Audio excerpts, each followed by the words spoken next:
வணக்கம் நண்பர்களே. இந்து மதத்தோட அடிப்படையே மும்மூர்த்திகள் தான். படைக்கிற கடவுள் பிரம்மா, காக்கிற கடவுள் விஷ்ணு, அழிக்கிற கடவுள் சிவன். இவங்க 3 பேரு தான் நம்ம உலகத்தையே ஆட்டி படைக்கிறாங்கன்னு நாம நம்பிக்கிட்டு இருக்கோம். ஆனா, ஒரு நிமிஷம் யோசிங்க. நான் இருக்கேன்.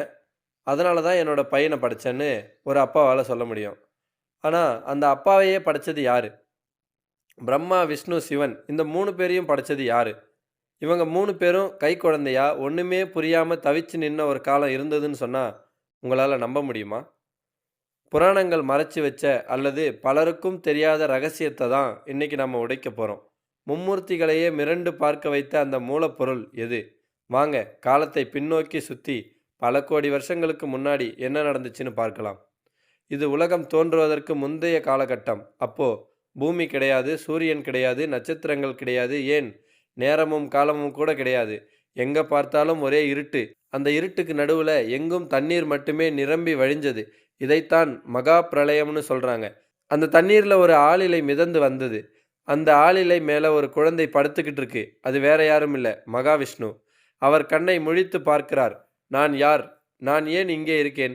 என்னை படைச்சது யாரு? விஷ்ணுவுக்கே இந்த கேள்வி வருது. அப்போ திடீர்னு அந்த தண்ணீர்ல இருந்து ஒரு தாமர மலர் தோன்றுது. அதிலிருந்து பிரம்மா வெளிப்படுகிறார். அவருக்கும் அதே குழப்பம். நான் யார்? அதே நேரத்துல ருத்ரன் சிவன் அங்கே தோன்றுகிறார். அந்த 3 பேரும் நடுக்கடலில் நிற்கிறார்கள். ஒருவரை ஒருவர் பார்த்துக்கிறார்கள். யாருக்கும் தங்களைப் பற்றியே தெரியவில்லை. அப்போ அங்கே ஒரு அசரீரி, அதாவது ஒரு குரல் மட்டும் கேட்குது. தவம் செய், தவம் செய். அந்த குரலை கேட்டு 3 பேரும் 1000 வருடங்கள் தவம் செய்கிறார்கள். அப்போ திடீர்னு வானத்திலிருந்து சூரியனை விட பிரகாசமான ஒரு விமானம் இறங்கி வருகிறது. அதுல யாரும் இல்ல. ஆனா அவங்க முன்னாடி வந்து நிக்குது. வேற வழி இல்லாம 3 பேரும் அந்த விமானத்துல ஏறுறாங்க. ஏறின உடனே அந்த விமானம் மின்னல் வேகத்துல பறக்க ஆரம்பிக்குது. அந்த விமானம் பல உலகங்களையே தாண்டி போகுது. போற வழியில அவங்க எதை பார்க்குறாங்க தெரியுமா? வேறொரு உலகம். அங்க ஒரு பிரம்மா, விஷ்ணு, சிவன் இருக்காங்க. இதை பார்த்த உடனே நம்ம மும்மூர்த்திகள் ஷாக். என்னது? நான் தான் பிரம்மான்னு நினைச்சேன். அங்க இன்னொரு பிரம்மா இருக்காரே என்று வியக்குறாங்க. அடுத்த உலகம் போனா அங்க இன்னொரு செட் மும்மூர்த்திகள்.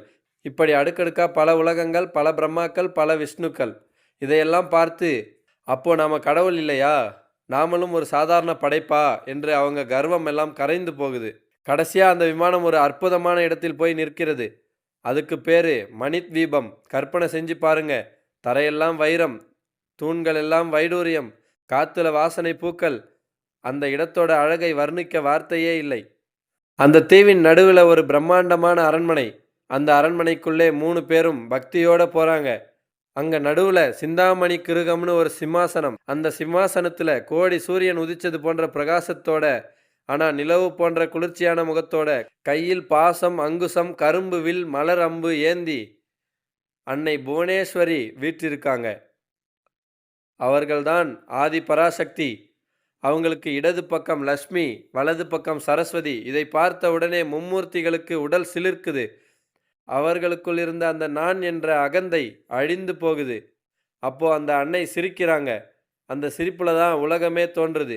அப்போ விஷ்ணு சொல்றார், அம்மா, இப்போதான் புரிஞ்சது. நாங்கள் வெறும் கருவிகள் தான். எங்களை இயக்குற சக்தி நீங்க தான்.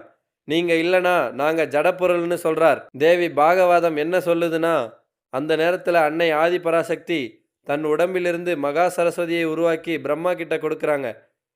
இவளை வைத்து உலகத்தை படை என்று சொல்கிறார்கள். மகாலட்சுமியை உருவாக்கி விஷ்ணு கிட்ட கொடுத்து இவளை வைத்து உலகத்தை காத்து வா என்று சொல்கிறார்கள். மகா காளியை, கௌரியை உருவாக்கி சிவபெருமான் கிட்ட கொடுத்து இவள் துணையோடு அழித்தல் தொழில் செய் என்று சொல்றார்கள். அதாவது அந்த மும்மூர்த்திகளுக்கான சக்தியையே அந்த அன்னை தான் கொடுக்கிறார்கள். சக்தி இல்லையேல் சிவன் இல்லைன்னு சொல்ற பழமொழிக்கு இதுதான் அர்த்தம். நண்பர்களே, இந்த கதை வெறும் புராண கதை மட்டுமல்ல. இதுல பெரிய தத்துவம் இருக்கு.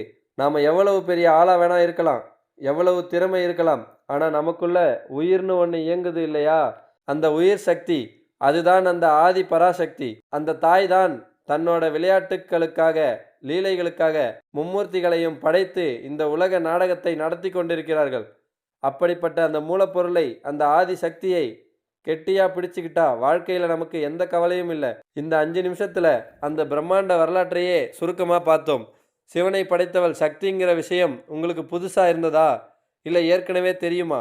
மறக்காம கமெண்ட்ல சொல்லுங்க. இது போல இன்னும் பல சிலிர்ப்பான ஆன்மீக கதைகளை தெரிஞ்சுக்க ஆர்பிஎம் யூஸ்ஃபுல் டிப்ஸ் தமிழ் சேனலை சப்ஸ்கிரைப் பண்ணுங்கள். உங்கள் நண்பர்களுக்கும் ஷேர் பண்ணுங்கள். ஓம் சக்தி. நன்றி. வணக்கம்.